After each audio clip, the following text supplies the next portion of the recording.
What's actually the point of having box art be this good? Does it just make the rest of us feel like garbage painters? Pretty much. Box art painters aren't using some secret paint that the rest of us can't buy. They're just making 5 decisions differently than most of us do. And in this video, I'm going to break those down. And I'm a big proponent of people painting their minis however they want, but every so often, I like to chase the box art look anyways. And after screwing it up more than I care to admit, I have landed on 5 tricks that get me most of the way there every single time. Secret number 1 happens before you even touch the model. Most of us will look at an orc and think, green skin, so go grab a mid-tone green and go. But that's actually the first mistake. A mid-tone green base doesn't lead you anywhere to go. You've already used up most of your room for the shadows and highlights before you've actually painted either. So what's the solve? I've found that if you start with a brighter shade, in this case Sherwood Green by scale 75, you're going to start off at a brighter and more saturated level, which is going to help you in the next couple of steps. Now, I know it's going to look a little bit cartoonish here at this stage, but that's actually what we're going for, and that's what the box artists are doing as well. It may take a coat or two to get full opacity, which is totally fine, but I always take this time to practice getting my paint consistency how I want to achieve the coverage that I want. And it's also a good chance to practice my brush control. So we have the initial base coat down, and it's a bit brighter than you might think you want to initially go, but stick with me, because this is how those box art painters are getting those minis to pop so well on the boxes. The second step on the skin is I'm going to be jumping straight into building up the shadows on this orc rather than the highlights first. And I know a lot of people look for a black or a brown wash or maybe even some sort of contrast paint for this step, but don't. The trick to getting vibrant minis with bright highlights and also have the depth that they do in the shadows has to do with those shadows, namely the color of those shadows. If I use a black or a brown wash for the shadows on this orc, I'm going to start to immediately desaturate my green skin, which is the opposite of what I want to do. So instead, I'm going to grab a dark green color, Ardene's Green by scale 75 in this case, and I'm going to thin that down with some water. I'm going to hit all the downward facing surfaces of the mini. This is pretty subtle at first, but stick with me because adding this green color as the shadow color is going to matter as we try to get the skin vibrant. With the midtones and shadows established, I next want to add my highlights. And to do this, I'm going to be mixing some Ice Yellow by Vallejo with my mid-tone color of that Sherwood Green. I start to apply that all on the upward facing surfaces, such as the top of the head, the forward facing bicep muscles, and his hands. Now, I'm going to be mindful to think about where the light is coming from and trying to keep that consistent across the mini. I'd say in this step, I'm covering 60-ish% of that flat mid-tone color so that I have enough room for my next highlight layers. And that's exactly what I'm going to do next. I'm going to be adding a bit more of that ice yellow to the mid-tone green and applying that on top of the previous highlight layer, just at a smaller area so that I can start to build up that brightness. I'm going slowly as I work on the face so that I can pick out the details while leaving the shadow color in the deepest recesses. And look at that, skin is done. 3 easy steps of applying a brighter mid-tone to start, adding a darker green color as the shadow color, and then applying some highlights to finish it off. That dark green shadow color is really what's going to help this green skin pop. Okay, the skin is done. Secret number 2 is picking a color that you actually won't see at all once you've painted the miniature. Secret 2 is on the armor, and it's a trick for a color that's famous for fighting you, yellow. Now this may be known to some of you, but my tried and true trick for getting a rich and vibrant yellow color is to first lay down a coat of pink, in this case, Emperor's Children by Citadel. Any armor panel that I want to end up yellow is getting a base coat of this pink first, and it's going to take a few layers to build up the opacity over the black base coat. You want to make sure that you're going to let each layer dry fully before going over it again. Otherwise, you're going to risk tearing the previous layer and then getting some unwanted texture. It might look funny to see this as all pink, but again, you're going to have to trust the process if you want your minis to look like that sexy box art. With the pink dry, I then grab Yellow Flame by 2 thin coats, and I start to apply that directly over the pink panels. That pink undertone keeps the yellow warm and vibrant instead of going flat and chalky, which, if you've ever painted yellow armor before, you know exactly what I'm talking about. Like the other steps, this may take a couple of layers to build up your opacity and get a nice, even, rich yellow color. But what you're left with is a spot-on yellow color on those armor panels that looks just like the box art. Something that I wanted to try here was to add some color interest into the recesses of that yellow armor by adding a glaze of Mars Orange by scale 75. Now, I'm not 100% sold on this, but I kind of wanted to see what would happen, and if you never try something new, you're never going to learn something new.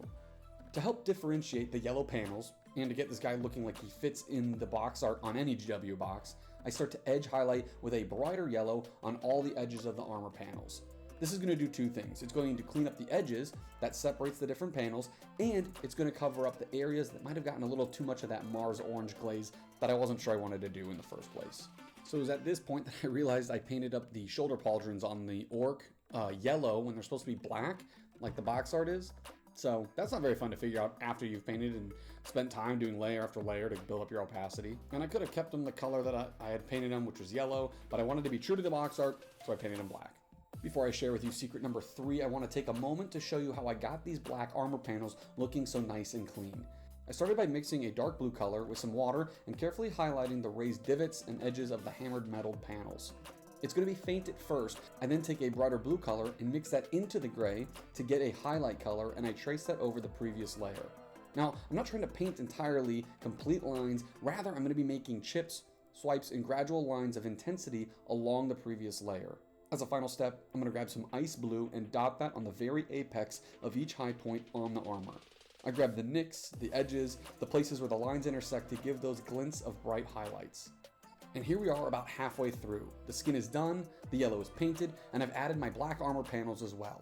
Now on to step 3, the weapon. I could easily grab a metallic paint straight from the bottle and apply that to the axe head and be done. But I want this axe to have a bluish metallic color to it to accomplish this. If you look at the box art, you notice it isn't just a boring plain metallic color, there's usually some color in the shadows. Now to do this, I'm going to be taking some deep blue by scale 75, I'm going to mix that into my dark silver by Pro Acryl. I then hit the whole axe head with that, and also the little short sword on the orc's belt. I then grab silver by Pro Acryl, and I start to apply that to various parts of the blade, focusing on the edges and the flat portions of it. I also take that silver, and going in downward strokes, I create lines and streaks on the sharp part of the blade. At the same time, I'm going to be reinforcing those edge highlights to ensure that you can easily see the different surfaces of the axe. Now for the meat and potatoes of trick number 3. And it's an easy trick that I use to make my true metallic metals pop, and that's building contrast. But I'm not talking about color brightness contrast, I'm talking about using shiny metallic paints on the highlights and an opaque color in the shadows. I simply create a glaze by adding water to my deep blue, and I'm going to add that to the axe head. And this is going to do a couple of things. First, it's going to tint that shiny metal to a blue hue, which helps with the contrast, but second, and I think more importantly, it adds visual contrast to the blade. The opaque blue is contrasting against the shiny metallic paint. With the metallics done and looking like the box art, we're going to move on to trick number 4. And it's tiny, but it's the detail that makes many people stop scrolling, and that's the eyes. Orc eyes are often a glowing red color, and instead of trying to find a bright red paint, which could work just as easily, you really want your eyes to pop. So instead, do what the box artists do and grab a red ink instead. This is a super saturated color, and for a detail small as eyes, you want to make sure that your punches count. I'm going to then mix an off-white gray color and dot that on the eye to finish it off. The 5th and final trick is what is not sculpted onto the mini, and that's freehand design. If you look at the box art of these orcs, you're going to notice that they have some little black flame decals on some of their armor panels. These details aren't a physical sculpt on the mini themselves, rather the box art painters added them freehand. And these are not as hard to do or to add as some of you might think. In fact, doing simple, uneven flames is a great way to practice doing freehand on your minis. I found that thinning your paint right and starting small are the 2 best ways to set yourself up for success. And here we are, a miniature painted like the box art, and it only took 5 super easy tricks to achieve the result. A brighter mid-tone color to start the base coat, adding pink under your yellow to make it super vibrant, adding opaque glazing on the metallic paint to create easy, interesting shadows, red ink to create your glowing eyes, and adding simple freehand designs to elevate your miniatures. None of these are hard on their own. It's just 5 easy steps that all box artists use to make their miniatures look the way they do, and now you know the tricks too. If you try any of these, make sure to tag me on Instagram, link down below. I love seeing what you guys come up with, and if this got you 1 step closer to painting like the box art, do me a favor and hit subscribe so you don't miss the next video. If you like this style video, I have another one that I made kind of like it, about a simple tool that you can use to paint your Warhammer armies faster than you ever have before. Be sure to check it out. Until next time, keep on crafting.